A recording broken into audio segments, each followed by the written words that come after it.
Selamat pagi anak-anak. Apa kabar kalian hari ini? Yang Nani berharap kalian tetap dalam kondisi sehat dan tetap semangat. Kita beri salam Tara Kanita dulu ya. Salam Tara Kanita, satu hati, satu semangat. Tara Kanita, yes. Baik, anak-anak yang terkasih, jumpa kembali hari ini bersama Mem Nani dalam pembelajaran ekonomi materi perdagangan internasional. Selamat menyaksikan video pembelajaran kita dan Mem Nani berharap kalian semakin lebih memahami materi. Terima kasih.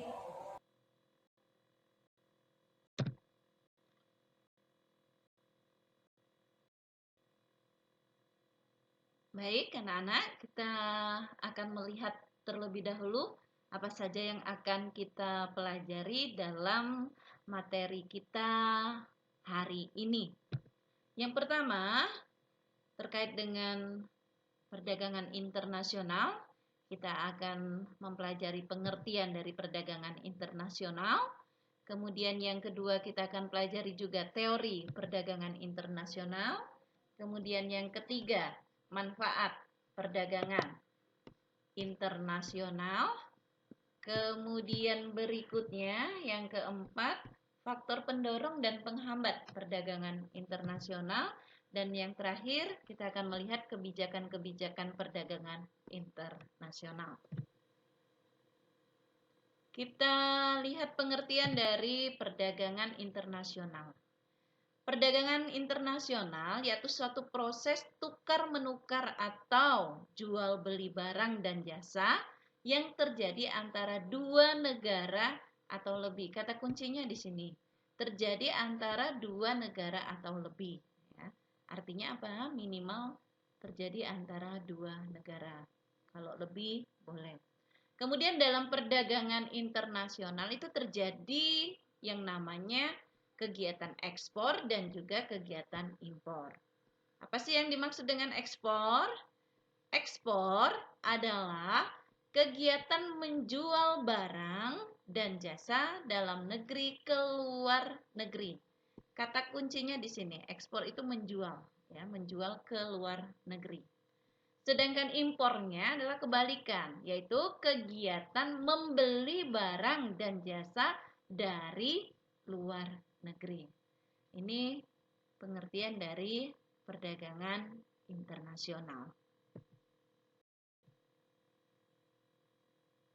Kita beralih ke manfaat perdagangan internasional.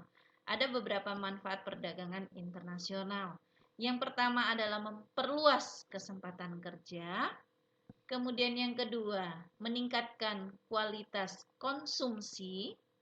Kemudian yang ketiga, menstabilkan harga-harga. Yang keempat, sebagai sumber devisa negara. Mengingat kembali, apa sih yang dimaksud dengan devisa? Oke, devisa adalah uang asing yang beredar pada suatu negara dan digunakan untuk pembayaran transaksi dengan luar negeri. Jadi, Mem ulangi ya, devisa itu uang asing yang beredar pada suatu negara dan digunakan untuk pembayaran transaksi dengan luar negeri. Itu devisa. Kemudian manfaat yang kelima dari perdagangan internasional adalah mempercepat alih teknologi.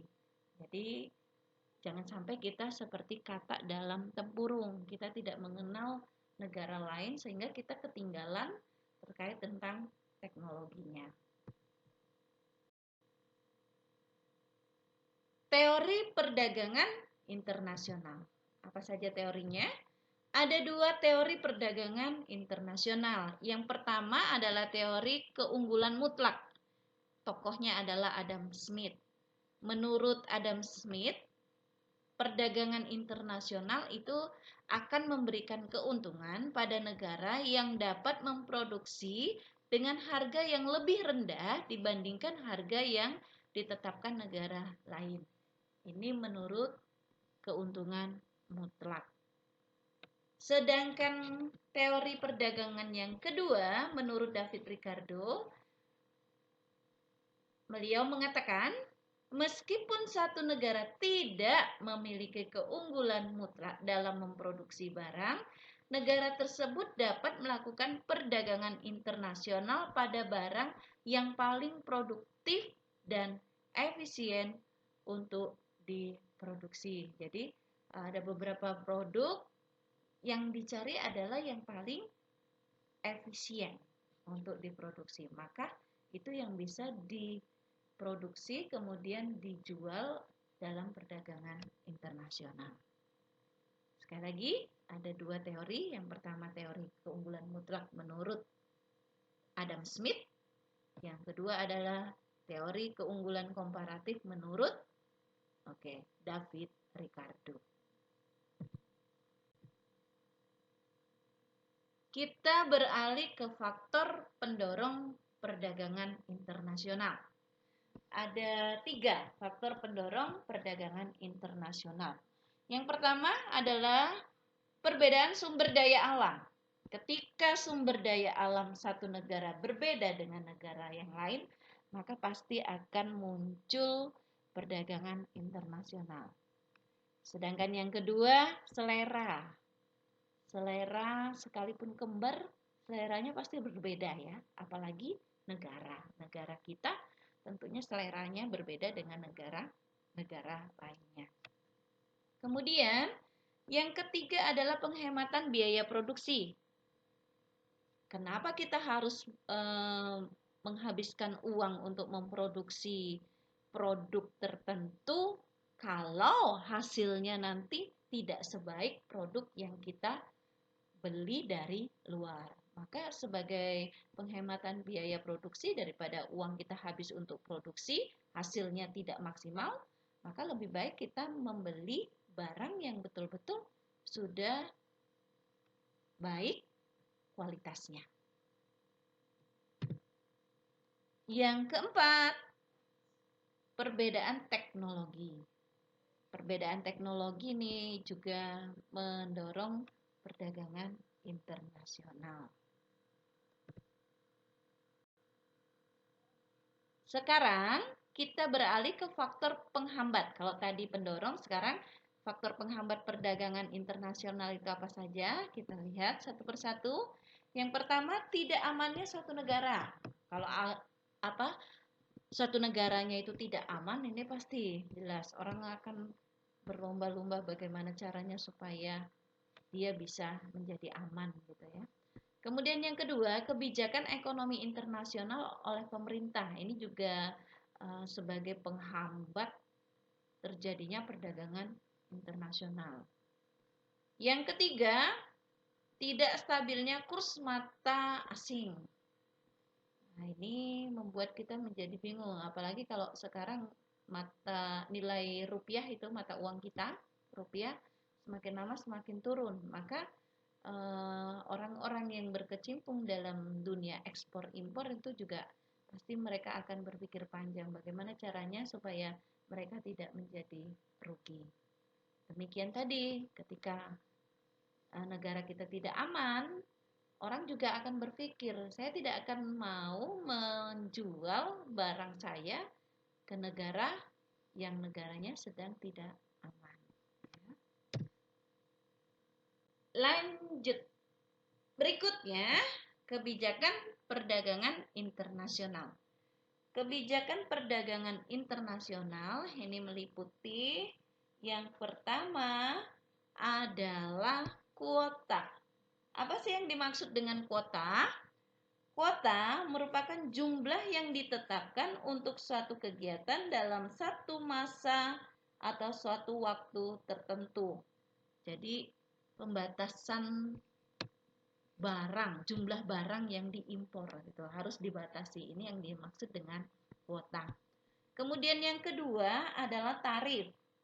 Tarif ini merupakan kebijakan pemerintah dengan menetapkan tarif tinggi untuk barang-barang impor. Jadi harapannya ketika tarifnya tinggi untuk barang impor, maka harga jual di dalam negeri itu menjadi lebih mahal. Nah, ketika harga jual barang impor ini lebih mahal, orang dalam negeri, orang-orang kita untuk membelinya berpikir panjang. Kemudian berikutnya, yang ketiga adalah subsidi. Subsidi diberikan kepada produsen dalam negeri. Supaya apa? Membantu mereka dalam produksi barang. Jadi produsen dalam negeri itu tidak kesulitan dalam memproduksi barang, maka perlu adanya bantuan dari pemerintah. Kemudian yang berikutnya, larangan impor. Jadi pemerintah mengeluarkan kebijakan juga dalam perdagangan internasional adanya larangan impor untuk barang-barang tertentu. Contohnya, larangan impor untuk barang-barang yang mempunyai risiko tinggi. Senjata tajam yang dimaksud ini contohnya saja nuklir, itu jelas pasti dilarang oleh pemerintah kita, ya.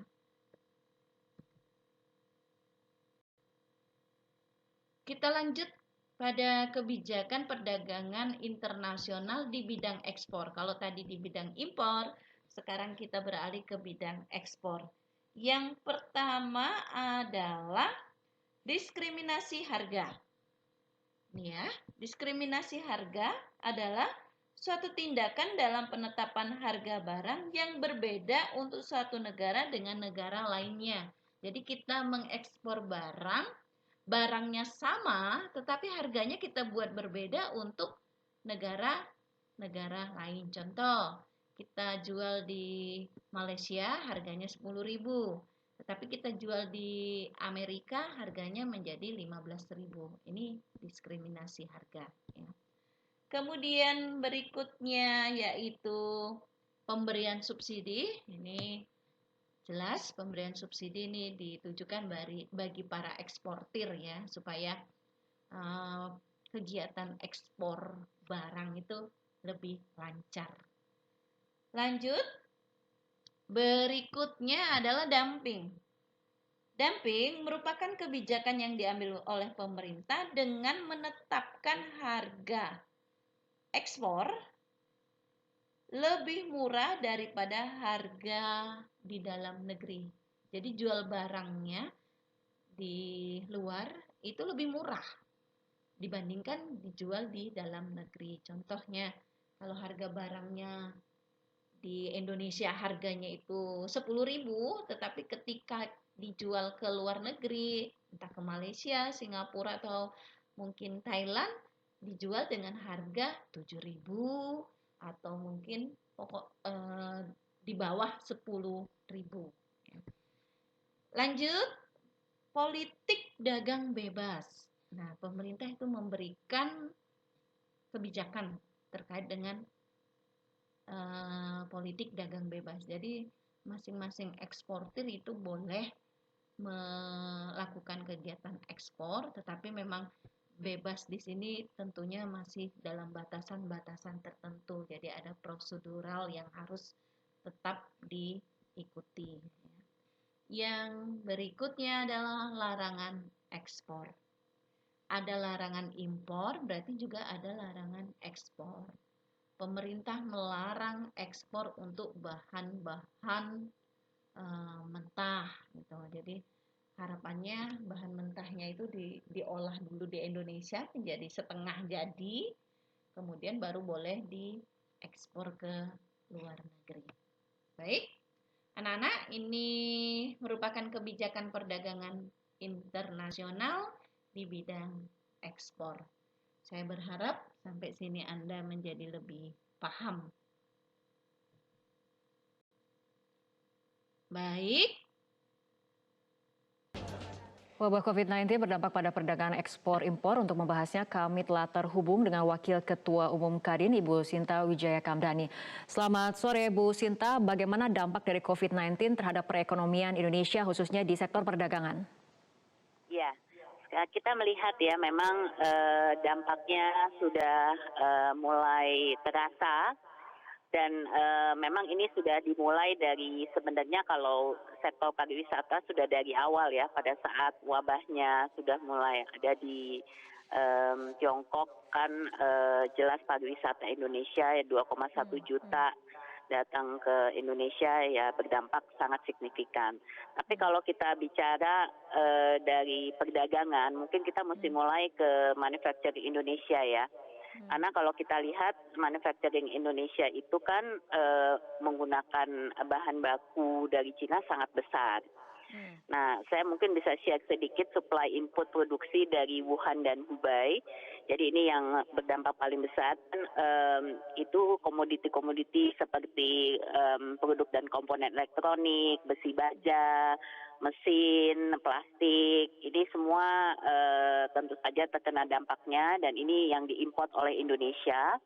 Jadi kita melihat bahwa cukup signifikan kalau dari segi bahan baku itu bisa turun sampai saat ini kan sekitar 50% ya. Oke, Bu Sinta, saat ini pemerintah telah menyiapkan paket stimulus jilid 2 untuk menghadapi dampak virus corona terhadap ekonomi Indonesia. Dari pelaku usaha sendiri, sebetulnya stimulus seperti apa yang paling dibutuhkan untuk mensiasati situasi saat ini? Ya, jadi saya melihat dua hal. Pertama, tentu saja kalau insentif kita lihat ada fiskal dan non fiskal ya. Nah, mungkin kalau untuk fiskal kita bisa lihat memang tentu saja pemerintah sekarang sedang mungkin mengevaluasi seperti kalau pariwisata, pajak hotel dan restoran bisa base misalnya ya. Terus kemudian ada konsiderasi apakah mungkin PPh 21 mau dikurangi. Nah ini semua mungkin bisa diperhatikan. Tapi mungkin yang penting kalau kita lihat saat ini adalah cash flow.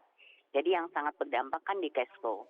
Nah kalau kita lihat di cash flow itu mungkin lebih bertanggung bagaimana perbankan bisa memberikan kebijakan apakah dengan suku bunga yang lebih rendah, suku bunga pinjaman, ataupun juga dengan restrukturisasi kredit bagi perusahaan-perusahaan yang saat ini juga berimbas ya terhadap apa yang terjadi dengan COVID-19 ini gitu. Oke, kita tunggu bagaimana langkah pemerintah untuk memberikan stimulus terutama untuk kemudian menggenjot perdagangan di Indonesia. Terima kasih Wakil Ketua Umum Kadin Ibu Sinta Wijaya Kamdani telah bergabung bersama kami sore hari ini.